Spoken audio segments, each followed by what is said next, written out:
And we're back. You're listening to the Talking Boxing with Billy C show.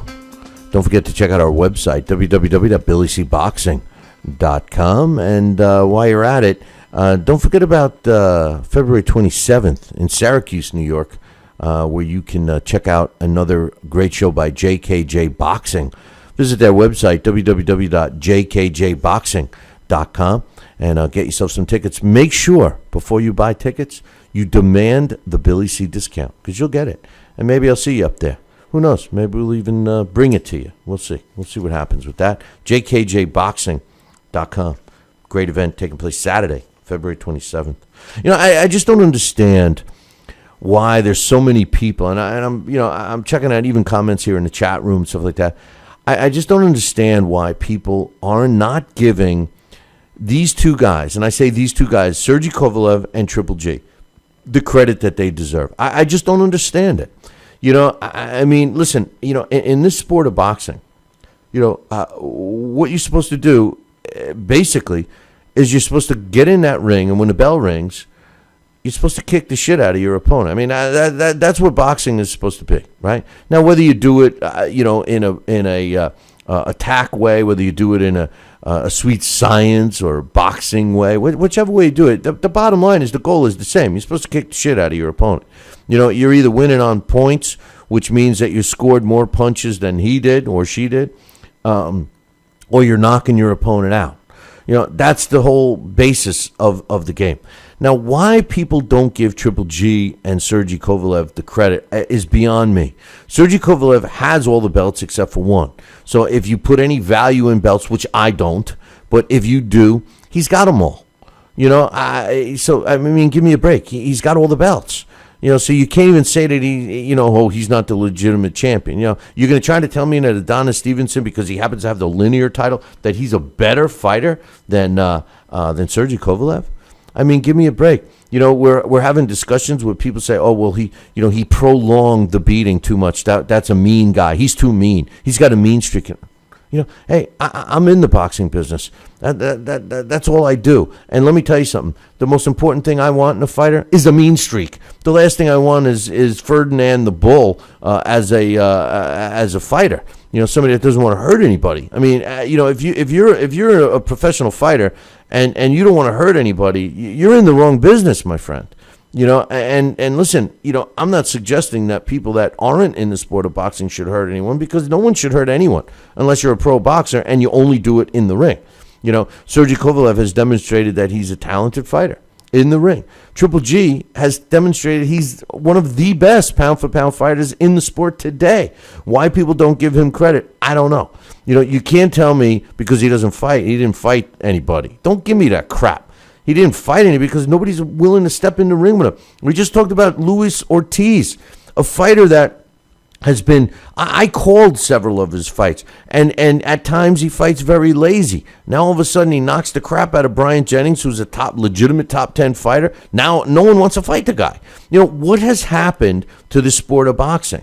You know, just like people are in an outrage because Kovalev was too vicious against Pascal, just like Dak said a few moments ago, it's not Kovalev's decision and duty to make sure he doesn't hurt his opponent too much. That's the opponent's corner. That's the referee. That's the commission. That's everybody else's job to look out for the fighter, not Sergey Kovalev. Sergey Kovalev isn't supposed to, you know, look out to make sure he doesn't hurt his opponent. Give me a break.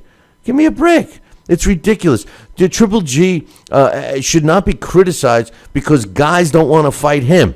You know, he should not be criticized because of the politics that are involved in the sport today, with this promoter not working with that promoter, or this network not fighting with that network, you know, fighters on that network, or et cetera, et cetera. You know, that's the reason. You know, so why do you hold it? You know, oh, Triple G's not fighting this guy. What are you talking about? Every time you turn around, you see him trying to fight with somebody. You know, if I hear Urslandi Lara's name one more time, listen, Triple G will knock out Urslandi Lara. I love Urslandi Lara, but he doesn't stand a chance against Triple G. Listen, there's something about Triple G that people don't give him credit for.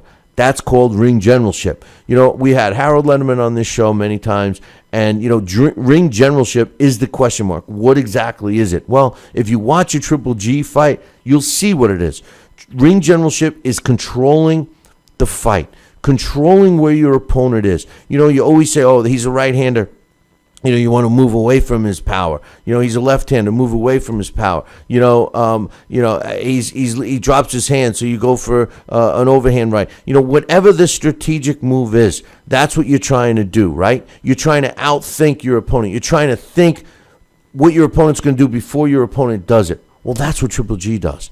Triple G cuts the ring off. His opponent tries to move to the right to get away. Triple G is there. His opponent tries to move to the left to get away. He's there. He cuts the ring.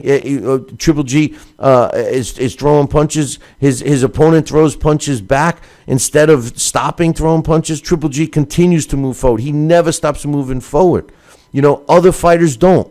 Sergey Kovalev, he's a vicious fighter. He just destroyed Jean Pascal the other night.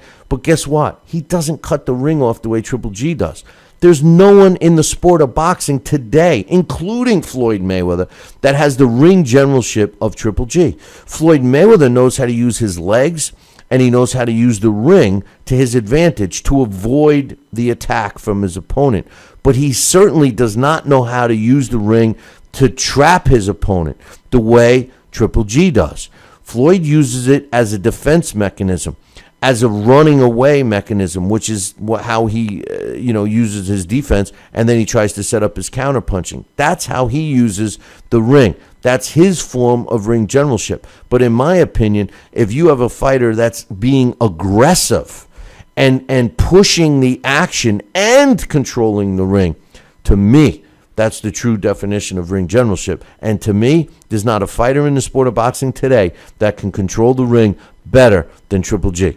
Why we're talking about Triple G, I don't know. People are criticizing Kovalev. People aren't giving. I'm looking at the chat room. They're not giving Triple G credit. Wait till he fights somebody. Well, who's he supposed to fight? Who's he supposed to fight? Is he supposed to go to Daniel Jacobs and fight him in the street? I'm sure he would. Is he supposed to get Kid Chocolate to fight him? Why should he? Kid Chocolate just came off a knockout loss. He tried to get Billy Joe Saunders to fight him. Come on. And then if he fights Chris Eubank, he picked an easy fight. Come on. The guy will fight anybody. He would fight Cotto tomorrow if Cotto won. He wants to fight Canelo. Canelo doesn't want to fight him. So give me a break. Come on. And to suggest that Kovalev was too vicious and to start criticizing him for being too vicious in a fight, are you kidding me? If they were saying that about Mike Tyson, boxing would probably be dead by now.